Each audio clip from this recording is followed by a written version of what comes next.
Welcome to the Mad Possum Motorsports channel. Excuse my garage, it's kind of a mess. So right now, I'm still at 325 wheel horsepower. I put the Remark exhaust on it. I hope I'm pronouncing it right, from FT86 Speed Factory. I got the titanium tips blue tipped on it because that's what was in stock.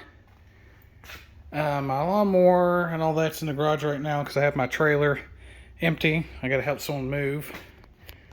So I'd like to pull it out and start it. Thought I have to wait. I did a video on the RS 1.0 exhaust on it with the resonator deleted. And I really didn't like it after I did delete the resonator. It wasn't quite loud enough. It was kind of quiet, but removed the resonator, it sounded like crap. So I ordered this exhaust system. It sounds way much better. So much better.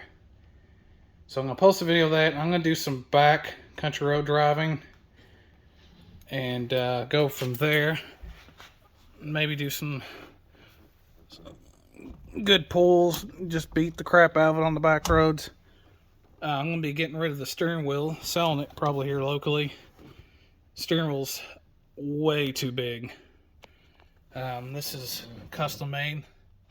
This bracket from my bud's shop, Dream Street Garage. He actually just got his FRS finished in dyno tune and made 450 horsepower E85 at 16 psi. You get a mount for that fire extinguisher. I'm going to get underneath here and show you. I mean, it looks good.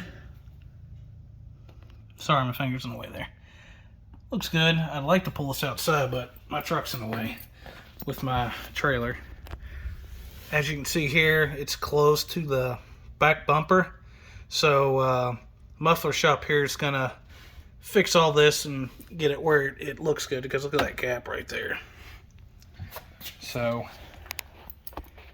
gonna get that done. Wife made the sticker for me for my channel. I need to probably get a YouTube channel or something underneath of it. There's the roll cage under it. But yeah, I'm going to try to make some more videos for you all. Right now, that's all I can do right now. I work a lot. So I'll catch y'all later. All right, bye.